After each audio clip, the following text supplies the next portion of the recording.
Hi everyone, welcome to Civil Decode. आज quick bits में हम लोग बात करने जा रहे हैं दिल्ली के बारे में, खास करके दिल्ली के इलेक्शंस के बारे में। तो देखिए, दिल्ली में इलेक्शंस जो है वो कंडक्ट किया जा रहा है। तो दिल्ली को लेकर क्या क्या हमारे कॉन्स्टिट्यूशन में प्रोविजन दिए गए हैं, दिल्ली में किस टाइप के इलेक्शंस डिफरेंटली कंडक्ट होते हैं, किस प्रोसेस के थ्रू कंडक्ट होते हैं, डिफरेंट जजमेंट्स उसके रिगार्डिंग क्या थी, और दिल्ली की जो लेजिस्लेटिव असेंबली है वो कैसे वर्क करती है, क्या क्या पावर्स हैं उनके पास, और लेजिस्लेटिव असेंबली और लेफ्टिनेंट गवर्नर के बीच में क्या क्या क्लैश हो सकता है, कैसे ऑर्डिनेंस पावर यूज की जाती है, कैसे इमरजेंसी का प्रोविजन दिल्ली में लग सकता है, वो सब आपको कंप्लीट डिटेल में इस लेक्चर में देखने को मिलेगा। तो चलिए स्टार्ट करते हैं। अब सबसे पहले अगर दिल्ली की बात करें तो दिल्ली फुल फ्लेज स्टेट नहीं है, ये यूनियन टेरिटरी है। ये आप सबको पता ही होगा। यूनियन टेरिटरी होने का मतलब क्या हुआ। देखिए, जो स्टेट मैनेज की जाती है उसमें स्टेट के जो हेड होते हैं वो गवर्नर होते हैं, राइट। लेकिन जो यूनियन टेरिटरी होती है उसमें उसको रन करने के लिए प्रेसिडेंट के द्वारा एक एजेंट को चुना जाता है। उस एजेंट को डिफरेंट डिफरेंट नाम से हर एक यूटी में जाना जा सकता है। जैसे कहीं पे उनको लेफ्टिनेंट गवर्नर कहा जा सकता है, कहीं पे एडमिनिस्ट्रेटर कहा जा सकता है। तो यूनियन टेरिटरी जो है उसको प्रेसिडेंट रन करते हैं, ना कि गवर्नर रन करते हैं। और प्रेसिडेंट इसको डायरेक्टली रन नहीं करते, एक एजेंट के थ्रू रन करते हैं। तो हम कह सकते हैं कि जो लेफ्टिनेंट गवर्नर है या एडमिनिस्ट्रेटर है, जो कि यूटी के एडमिनिस्ट्रेशन के लिए चुने जाते हैं या प्रेसिडेंट के द्वारा चुने जाते हैं, वो एक्चुअल में क्या होते हैं, सेंट्रल गवर्नमेंट के या प्रेसिडेंट के एजेंट होते हैं। वो डायरेक्टली यूटी के हेड नहीं होते। जैसे गवर्नर क्या होते हैं, हेड ऑफ स्टेट्स। लेकिन लेफ्टिनेंट गवर्नर या administrator can not be the head of union territory. ये स्टेटमेंट डायरेक्टली आपसे एग्जाम में पूछा जा सकता है, राइट, प्रीलिम्स के क्वेश्चंस में। और अगर यूटी है तो एक चीज और क्लियर होती है, क्योंकि प्रेसिडेंट अपने हिसाब से मैनेज करते हैं यूटी को, तो यूटी के पास कोई भी ऑटोनॉमी नहीं होती। तो दिल्ली के पास भी कोई ज्यादा ऑटोनॉमी नहीं है। और जो डायरेक्ट कंट्रोल होता है यूनियन टेरिटरी के ऊपर, वो सेंटर का होता है। क्यों हम सेंटर कह रहे हैं यहाँ पे, क्योंकि जो प्रेसिडेंट होते हैं वो भी जो भी काम करते हैं वो काउंसिल ऑफ मिनिस्टर की मदद से ही करते हैं, बाइंडिंग होते हैं उनके डिसीजन को लेकर। और अल्टीमेटली काउंसिल ऑफ मिनिस्टर हमारे सेंट्रल गवर्नमेंट से ही निकलते हैं। तो इसीलिए यूटी के ऊपर डायरेक्टली सेंटर का कंट्रोल होता है। अब दिल्ली को मैनेज करने के लिए 69th कॉन्स्टिट्यूशनल अमेंडमेंट एक्ट 1991 में लाया गया, जिसके अंतर्गत दो आर्टिकल्स ऐड किए गए, article 239 A and 239 A B. तो इन आर्टिकल्स के बारे में देखते हैं। सबसे पहले जो आर्टिकल 239 ए है, वो दिल्ली को स्पेशल स्टेटस देने की बात करता है। इसमें दिल्ली को लेजिस्लेटिव असेंबली का पावर दिया गया है। मतलब देखिए, बहुत सारी यूनियन टेरिटरी ऐसे हैं जिसमें लेजिस्लेटिव असेंबली नहीं होता है, लेकिन दिल्ली है, फिर उसके बाद पुडुचेरी है और जम्मू एंड कश्मीर है। ये वैसे यूटी हैं, वैसे यूनियन टेरिटरी हैं जो कि यूनियन टेरिटरी होने के बावजूद भी जिनके पास लेजिस्लेटिव असेंबली दिया गया है। तो स्पेशल स्टेटस दिल्ली को दिया गया और बोला गया कि दिल्ली के पास लेजिस्लेटिव असेंबली होगा। लेजिस्लेटिव असेंबली माने वहां पे council of ministers, chief minister, ये सब बैठेंगे, इलेक्ट होके वहां पे आएंगे, और इनके पास पावर रहेगा लेजिस्लेटिव असेंबली के पास कि वो डिफरेंट सब्जेक्ट्स के ऊपर लॉ जो है वो बना सकते हैं। लेकिन वो लॉ केवल तीन चीजों पे नहीं बना सकते, that is public order, police और लैंड। इसका मतलब क्या हम ये समझे कि ये तीनों चीजें, पब्लिक ऑर्डर, पुलिस और लैंड, ये डायरेक्टली प्रेसिडेंट ही मैनेज करेंगे, तो अल्टीमेटली सेंट्रल गवर्नमेंट मैनेज करेगी। तो जी हाँ, ये बिल्कुल सही बात है। बाकी जितने भी आपके सब्जेक्ट्स हैं जो स्टेट लिस्ट में और कंकरेंट लिस्ट में मेंशन किए गए हैं कॉन्स्टिट्यूशन के 7th शेड्यूल में, उन पे दिल्ली का जो लेजिस्लेटिव असेंबली है वो कानून बना सकता है। इसमें लेजिस्लेटिव असेंबली के अंदर इलेक्टेड चीफ मिनिस्टर होते हैं, साथ में काउंसिल ऑफ मिनिस्टर्स होते हैं, और ये एडवाइस करते हैं लेफ्टिनेंट गवर्नर को। And lieutenant governor, as I said, वो एजेंट होते हैं प्रेसिडेंट के। अब स्टेट जो है, मतलब ये जो आपका एक्ट है, या कह लीजिए ये जो आपका प्रावधान है, आर्टिकल है, वो डायरेक्टली कहता है कि लेफ्टिनेंट गवर्नर जो होंगे ना, उनके पास डिस्क्रिशनरी पावर भी होगा। आम सी बातें होगा ही, क्योंकि प्रेसिडेंट को अगर अपने हिसाब से कुछ काम करवाना हो तो एलजी के पास डिस्क्रिशन तो होना चाहिए ना। और वो डिस्क्रिशनरी पावर जो है ना, वो वहां पे एलजी यूज करेंगे जहां पे प्रेसिडेंट उनको बोल देंगे कि हाँ जी, अब अपना डिस्क्रिशन यूज करके आप चीजें करो, आपको काउंसिल ऑफ मिनिस्टर की यहाँ पे बात नहीं सुननी है। आर्टिकल 239 ए भी कहता है कि प्रेसिडेंट का रूल जो है वो दिल्ली में लगाया जा सकता है। हम सबको पता है प्रेसिडेंट का रूल जो है वो आर्टिकल 356 में मेंशन किया गया है कॉन्स्टिट्यूशन के अंदर। है ना, जिसको हम स्टेट इमरजेंसी भी कहते हैं।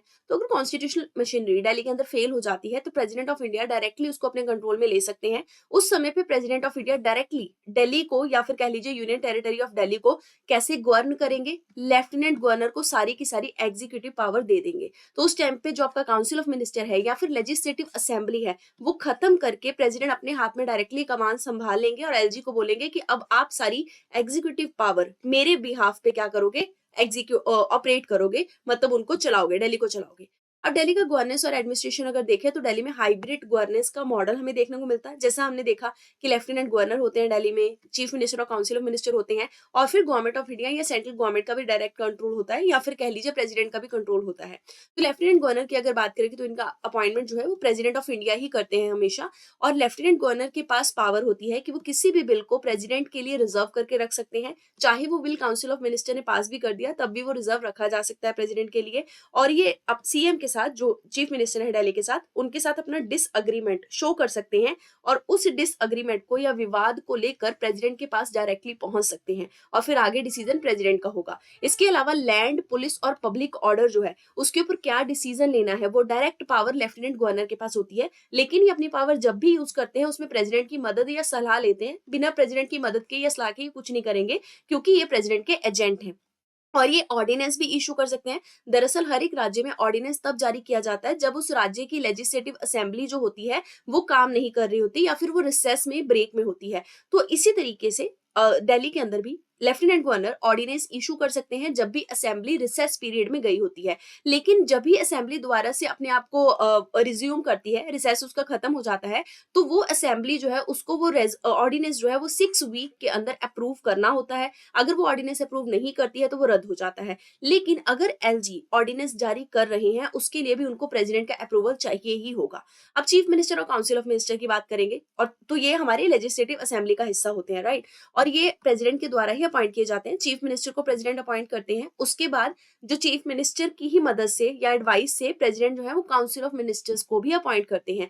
ये council of minister directly Delhi की लेजिस्लेटिव असेंबली को लेकर रिस्पॉन्सिबल होती है। इनका जो इलेक्शन है चीफ मिनिस्टर और काउंसिल ऑफ मिनिस्टर का, ये लोगों के द्वारा ही किया जाता है। और एग्जीक्यूटिव मैटर्स पे जो काउंसिल ऑफ मिनिस्टर है वो लेफ्टिनेंट गवर्नर को दिल्ली के लिए एडवाइस जारी करती है या एडवाइस देती है।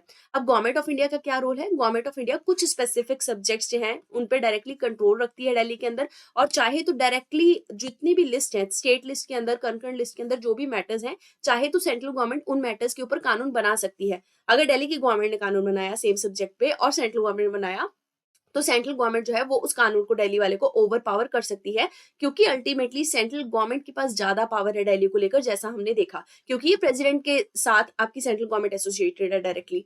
दिल्ली की लेजिस्लेटिव असेंबली में 70 मेंबर होते हैं और ये यूनिकैमरल लेजिस्लेचर है। यूनिकैमरल का मतलब कि सिर्फ लेजिस्लेटिव असेंबली बनी है, लेजिस्लेटिव काउंसिल नहीं बनी है। और ये जो 70 मेंबर हैं, इसी में से आपकी फिर निकलती है एक कैबिनेट जिसमें चीफ मिनिस्टर होते हैं प्लस 6 मिनिस्टर्स होते हैं, या कह लीजिए chief minister plus up to 6 minister हो सकते हैं। और ये पूरा का पूरा, ये जो 7 आपके मेंबर बने, ये 7 member he council of minister बनाते हैं दिल्ली के अंदर।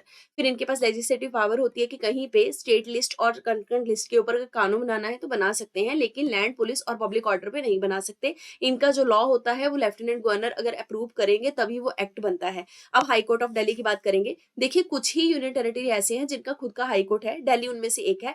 हाई कोर्ट किसी यूनियन टेरिटरी का बनाना है, किसका नहीं बनाना है, इसको डिसीजन करने का जो पावर है ना वो पार्लियामेंट के पास होता है। तो दिल्ली का high court Delhi high court act 1966 के अंतर्गत बनाया गया था और इसका जो जुरिस्डिक्शन है वो पूरे एनसीटी ऑफ दिल्ली को कवर करता है। कुछ रीसेंट पॉलिटिकल और लीगल डेवलपमेंट दिल्ली को लेके हुए हैं, करंट अफेयर में पूछा जा सकता है ये क्वेश्चन। जैसे government of national capital territory of amendment ordinance 2023 आया था, जिसमें सेंट्रल गवर्नमेंट ने डायरेक्टली दिल्ली की जो ब्यूरोक्रेसी है ना उस पर अपना कंट्रोल जो है वो रीगेन कर लिया या स्टैब्लिश कर लिया। इसके लिए national capital civil service authority बनाई गई है जो सर्विस मैटर को डील करेगी, और ये अथॉरिटी डायरेक्टली सेंट्रल गवर्नमेंट के अधीन होगी। और लेफ्टिनेंट गवर्नर के पास ही फाइनल पावर रहेगा कि जो सिविल सर्विसेज के मेंबर हैं उनका अपॉइंटमेंट और ट्रांसफर कहाँ करना है। इसके लिए लेफ्टिनेंट गवर्नर चाहे ना चाहे, उनको जरूरत नहीं है सीएम या फिर काउंसिल ऑफ मिनिस्टर के एडवाइस की। ठीक है, तो दिल्ली की यहाँ पे काउंसिल ऑफ मिनिस्टर को सुनना नहीं सुनना ये एलजी के खुद पे डिस्क्रिप्शन पे होगा। दिल्ली इसके अलावा स्टेटहुड की डिमांड भी कर रहा है, काफी लंबे समय से कर रहा है, ये आपको ध्यान रखना है। सेंट्रल गवर्नमेंट जो है वो स्टेट को अपोज कर रही है, क्योंकि फिर सेंट्रल गवर्नमेंट का जो कंट्रोल है वो नेशनल कैपिटल पे कम हो जाएगा। अब दिल्ली और कुछ और यूनियन टेरिटरी जिसके पास लेजिस्लेचर है उनका कंपैरिजन देख लेते हैं। तो टोटल हमारे यहाँ पे तीन ऐसी आप बोल सकते हैं यूटी हैं, दिल्ली, पुडुचेरी और जम्मू एंड कश्मीर, जिनके पास लेजिस्लेटिव असेंबलीज हैं। लेकिन सबसे ज्यादा लेजिस्लेटिव असेंबली में जो मेंबर्स हैं वो जम्मू एंड कश्मीर के पास है 83, उसके बाद दिल्ली के पास है 70, पुडुचेरी में 30 है। अब दिल्ली में और पुडुचेरी में और जम्मू एंड कश्मीर में इलेक्टेड सीएम और काउंसिल ऑफ मिनिस्टर होते हैं। जैसा हमने देखा कि दिल्ली के अंदर ये 7 होते हैं, है ना? इसके 7 माने 10% ही हो सकते हैं। इस किसके लेजिस्लेटिव असेंबली के 70 का 10% कीजिए 7 आएगा। फिर अगर पुलिस और पब्लिक ऑर्डर के मामले में देखा जाए तो दिल्ली का पुलिस पब्लिक ऑर्डर पे कोई कंट्रोल नहीं है, जम्मू कश्मीर का भी नहीं है, लेकिन पुडुचेरी का है। स्पेशल कॉन्स्टिट्यूशन स्टेटस दिल्ली को देने के लिए आर्टिकल 239 ए ऐड किया गया था। जम्मू एंड कश्मीर के लिए आर्टिकल 370 था, लेकिन अब ये रिवोक कर दिया गया। पुडुचेरी के लिए कोई स्पेशल आर्टिकल नहीं है। कुछ इंपॉर्टेंट कमेटीज और उनकी रिपोर्ट दिल्ली के लिए आई हैं, जैसे कि बालकृष्णन कमेटी 1987 में आई थी। इन्होंने ही स्पेशल स्टेटस दिल्ली को देने का रिकमेंडेशन दिया था। फिर सरकारिया कमीशन आया, उन्होंने बोला कि स्टेट गवर्नमेंट और सेंटर जो है उनके बीच में अच्छी बैलेंस अप्रोच होनी चाहिए अगर दिल्ली को गवर्न करना है।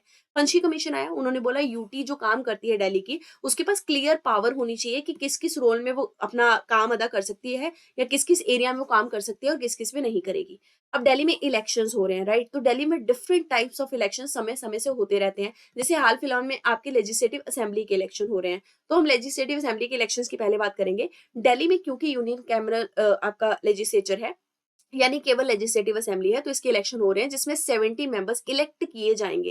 ये इलेक्शन डायरेक्ट इलेक्शंस के मेथड के थ्रू होते हैं और ये 5 साल में एक बार होते हैं, मतलब 5 साल बाद कंडक्ट किए जाते हैं।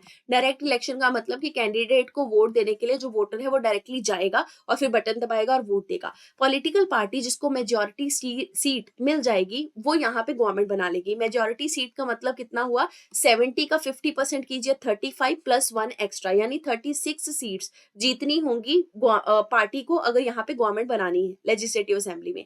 चीफ मिनिस्टर फिर यहाँ पे एलजी के द्वारा अपॉइंट किए जाएंगे, ठीक है? और उसके मेजोरिटी पार्टी जो भी बनेगी। अच्छा, यहाँ एक चीज हमने ऊपर गलत कर दी, हमने देखा था चीफ मिनिस्टर प्लस आपके काउंसिल ऑफ मिनिस्टर। तो एक चीज ध्यान रखिए, चीफ मिनिस्टर जो अपॉइंट किए जाते हैं वो आपके लेफ्टिनेंट गवर्नर के द्वारा किए जाते हैं, लेकिन जो काउंसिल ऑफ मिनिस्टर अपॉइंट किए जाते हैं वो चीफ मिनिस्टर की रिकमेंडेशन से प्रेसिडेंट के द्वारा अपॉइंट किए जाते हैं। और एक चीज की जो सीएम है, ऐसा नहीं है कि एलजी किसी को भी सीएम बना देंगे। जो पार्टी जीतेगी, जो मेजोरिटी वोट हासिल कर लेगी, उसी के कैंडिडेट को सीएम बनाया जाएगा। और ये जो इलेक्शन है लेजिस्लेटिव असेंबली के, ये first past the post system के तहत होते हैं। ये इलेक्शन का एक सिस्टम है जो इंडिया में ऑपरेट किया जाता है। इसमें क्या होता है, जो भी कैंडिडेट मैक्सिमम वोट पाता है उसी को इलेक्टेड मान लिया जाता है। मैक्सिमम वोट का मतलब यहाँ ये नहीं है कि कैंडिडेट के पास 50% से ज्यादा वोट होने चाहिए। मैक्सिमम का मतलब ये है कि उस कॉन्स्टिट्यूएंसी में जितने भी कैंडिडेट खड़े हुए हैं, फॉर एग्जाम्पल अगर 4 कैंडिडेट खड़े हुए हैं, उन बाकी 3 में से 4 खड़े हैं, तो रेस्ट ऑफ द 3 में से एक कैंडिडेट ऐसा होगा जिसके पास मैक्सिमम नंबर ऑफ वोट होंगे। तो चारों में से वो चुना जाएगा जिसके पास बाकी 3 के कंपैरेटिवली ज्यादा वोट आए हैं। इसी को first pass the post system कहते हैं। ऐसे ही हमारे लोकसभा के जो इलेक्शन होते हैं ना, वो भी first pass the post system से ही होते हैं। लोकसभा के भी इलेक्शन दिल्ली में किए जाते हैं। ये सेकेंड इलेक्शन है दिल्ली के अंदर। इसमें दिल्ली के पास 7 पार्लियामेंट्री कॉन्स्टिट्यूएंसी है, मतलब दिल्ली से 7 मेंबर ऑफ पार्लियामेंट चुने जाते हैं जो पार्लियामेंट में जाके बैठते हैं। इसके भी इलेक्शन 5 साल में होते हैं, क्योंकि ये एमपी के इलेक्शन तो लोकसभा में ही आ गए ना। और ये first pass the post system से ही होते हैं। और दिल्ली को रिप्रेजेंट करने के लिए लोकसभा के अंदर दिल्ली से फिर एमपी जो है वो जाते हैं। और ऐसा भी हो सकता है कभी पॉसिबिलिटी कि अगर दिल्ली के अंदर जो पार्टी है, अगर वो कोलिशन से अपनी गवर्नमेंट चाहे तो यूनियन में सेंटर में बना सकती है, लेकिन उनको फिर मैक्सिमम लोकसभा के अंदर सीट जो है वो हासिल करनी पड़ती है। म्यूनिसिपल कॉर्पोरेशन ऑफ दिल्ली के अलग इलेक्शन होते हैं। दिल्ली के पास सिंगल म्यूनिसिपल कॉर्पोरेशन है 2022 की यूनिफिकेशन के बाद से। जैसे 2022 से पहले ना बहुत सारे एमसीडी के, मतलब म्यूनिसिपल कॉर्पोरेशन के अलग अलग इलेक्शन होते थे, लेकिन अब यूनिफाई कर दिया गया है। तो एमसीडी में 250 मेंबर्स होते हैं जिनको इलेक्ट किया जाता है। हर 5 साल में ये होते हैं और ये लोकल गवर्नेंस के लिए इलेक्शन कंडक्ट किए जाते हैं। अच्छा, एक चीज ध्यान रखने वाली है कि आप ऊपर हमने लेजिस्लेटिव असेंबली वाले इलेक्शन देखे, फिर हमने देखे एमपी वाले इलेक्शन, ये सब आपके इलेक्शन कमीशन ऑफ इंडिया के द्वारा कराए जाते हैं कंडक्ट। लेकिन म्यूनिसिपल कॉर्पोरेशन ऑफ दिल्ली वाले इलेक्शन, क्योंकि ये आपके लोकल गवर्नमेंट के इलेक्शन है, ये स्टेट इलेक्शन कमीशन के द्वारा कंडक्ट करवाए जाते हैं। This is very very important point. हमने जो अपने पेटी 365 पॉलिटी के है ना, उसमें ये डिफरेंस देखा भी था, फर्स्ट आर्टिकल ही था आई थिंक उस पेटी का। राज्यसभा इलेक्शन फॉर दिल्ली की बात करते हैं, तो दिल्ली में जो राज्यसभा के इलेक्शन होते हैं उसमें क्या होता है, राज्यसभा में भी दिल्ली की तरफ से कुछ मेंबर जाते हैं। जैसे 3 एमपी राज्यसभा में जो जाते हैं वो दिल्ली से इलेक्ट होके जाते हैं। लेकिन जो हमें सबको पता है कि राज्यसभा में जो इलेक्शन होते हैं ना एमपीज के, वो इनडायरेक्ट मेथड से होते हैं। तो दिल्ली से भी जो एमपी चुने जाएंगे वो इनडायरेक्ट मेथड से ही चुने जाएंगे। और ये इनडायरेक्ट इलेक्शन में कौन मेंबर चुनता है, जो भी एमएलए है दिल्ली लेजिस्लेटिव असेंबली के, वही आगे एमपीज जो है 3 वो चुनते हैं, और वो 3 एमपी फिर जाके राज्यसभा में बैठते हैं। इसके लिए कौन सा वोटिंग सिस्टम यूज होता है या इलेक्शन सिस्टम यूज होता है, इसको बोलते हैं सिंगल ट्रांसफरेबल वोट सिस्टम। ये प्रोपोर्शनल रिप्रेजेंटेशन इलेक्शन सिस्टम का ही एक पार्ट है। दरअसल इसमें जो भी कैंडिडेट जो होते हैं ना, उनको रैंकिंग दे दी जाती है, जैसे first second third fourth. For example 4 candidate अगर चुनने हैं तो चारों को रैंकिंग दे दी जाएगी, ठीक है। 3 चुनने हैं, 4 को रैंकिंग दे दी गई। अब क्या होगा कि जिसको सबसे कम वोट मिले हैं, जैसे चौथे नंबर के, उसको कैंसिल कर दिया जाएगा, उसको रद्द करके उसके वोट बाकियों में बांट दिए जाएंगे। तो ऐसे एक सर्टन कोटा होता है, मतलब एक सर्टन कह लीजिए परसेंटेज होता है। उस परसेंटेज को जो भी मेंबर क्रॉस कर लेगा, मतलब उसको अगर मैक्सिमम वोट वोट मिल गए उस कोटा से ऊपर जाके, तो फिर वो इलेक्टेड माना जाएगा। ये होता है सिंगल ट्रांसफरेबल वोट सिस्टम। तो जब राज्यसभा के एमपी चुने जाते हैं दिल्ली की तरफ से भी, तो सिंगल ट्रांसफरेबल वोट सिस्टम के थ्रू ही चुने जाते हैं। सो यही आपका पूरा जो हमने पॉलिटी का कॉन्टेक्स्ट देखा ना दिल्ली का, ये इस लेक्चर में पूरा कवर होता है। पढ़ते रहिए। All the best. Thank you very much.